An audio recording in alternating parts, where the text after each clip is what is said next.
Baik, kita akan membahas rekam medik digital atau rekam medik elektronik.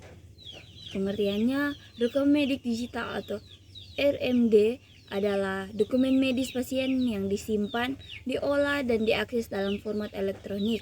Dokumen ini berisi seluruh informasi terkait identitas pasien, riwayat penyakit, hasil pemeriksaan, tindakan medis, dan keperawatan, pengobatan, hingga tindak lanjut pelayanan kesehatan.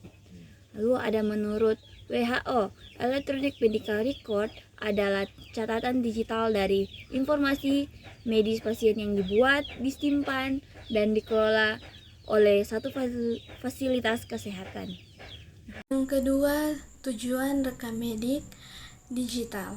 Yang pertama, meningkatkan efisiensi pelayanan kesehatan dengan pencatatan yang cepat, akurat, dan mudah diakses.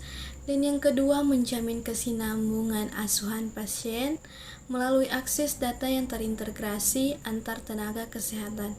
Dan yang ketiga, mengurangi kesalahan pencatatan atau human error yang sering terjadi pada dokumen manual. Dan yang keempat, mendukung analisis dan pengambilan keputusan klinis.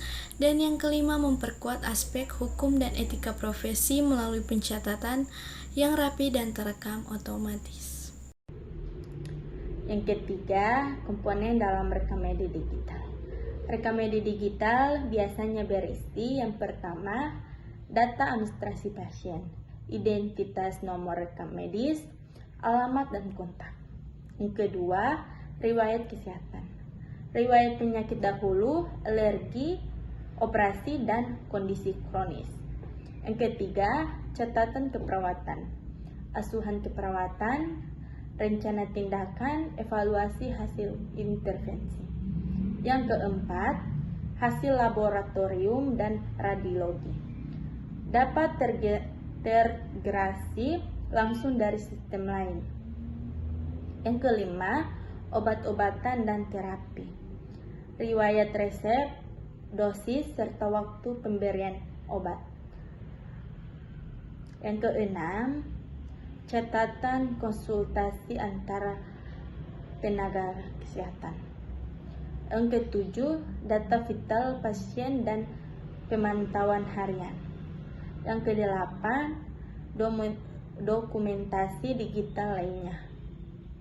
Foto luka, video konsultasi, atau hasil pemantauan jarak jauh.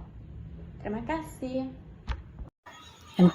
Manfaat rekam medik digital dalam keperawatan. A. Bagi perawat. Yang pertama, mempermudah pencatatan dan pelaporan asuhan keperawatan, meningkatkan koordinasi antara keperawatan dan tim medis, menghemat waktu dokumentasi atau paperless, mendukung evaluasi perkembangan pasien secara real time. Dan yang B, bagi pasien. Yang pertama, data kesehatan lebih aman dan mudah diakses, riwayat kesehatan tidak hilang atau rusak, pelayanan lebih cepat karena data tersedia otomatis. Dan yang C, bagi institusi keperawatan.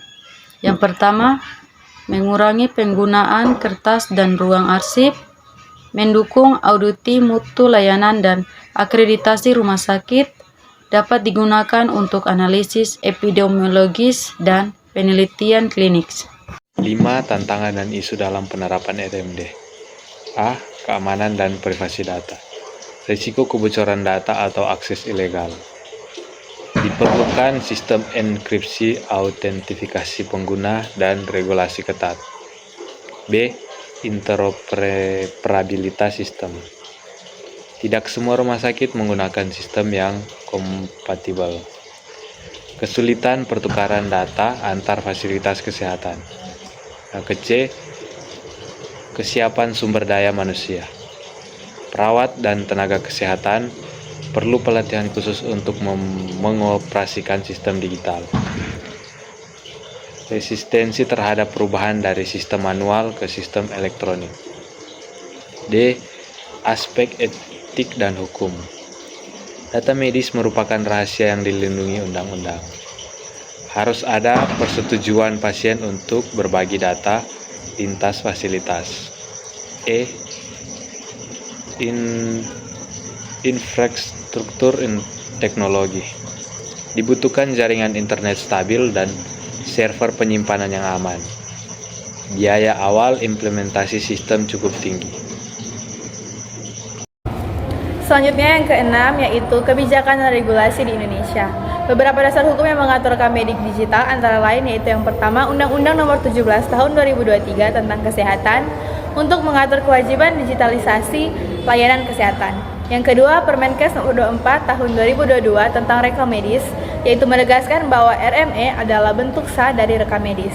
Yang ketiga Permenkes Nomor 34 Tahun 2016 tentang penyelenggaraan sistem informasi kesehatan dan mengatur integrasi data dan perlindungan informasi pasien. Serta yang keempat yaitu Undang-Undang ITE Nomor 11 Tahun 2008 yaitu melindungi data elektronik dari penyalahgunaan. Ketujuh, implementasi dalam praktik keperawatan. Pertama, perawat wajib mendokumentasikan setiap tindakan dan hasil pengkajian langsung di sistem digital. Kedua, RMI dapat terhubung dengan sistem telenursing untuk memantau pasien dari jarak jauh. Ketiga, sistem dapat memberikan peringatan otomatis bila terjadi perubahan signifikan dalam tanda vital pasien. Keempat, dokumentasi keperawatan digital membantu evaluasi kinerja dan akreditasi rumah sakit. Baiklah, kita masuk kepada contoh aplikasi RME di Indonesia. Yang pertama adalah Satu Kesehatan atau Kemenkes RI, Platform Nasional Integrasi Data Kesehatan. Yang kedua SIM-RS, yaitu Sistem Informasi Manajemen Rumah Sakit, digunakan oleh banyak rumah sakit untuk manajemen data pasien dan asuhan. Yang terakhir adalah aplikasi internal rumah sakit seperti Medinotis, klinik dan lainnya. Yang terakhir adalah kesimpulan. Rekammedik digital merupakan inovasi penting dalam transformasi layanan kesehatan berbasis teknologi informasi dalam bidang keperawatan RMD, meningkatkan efisiensi, akurasi, dan kolaborasi antara tenaga kesehatan serta mendukung pengambilan keputusan klinis yang cepat dan tepat. Namun untuk penerapannya ada yang optimal diperlukan kebijakan dan standar nasional yang kuat, pelatihan tenaga kesehatan, dan sistem keamanan data yang andal. Baiklah, terima kasih.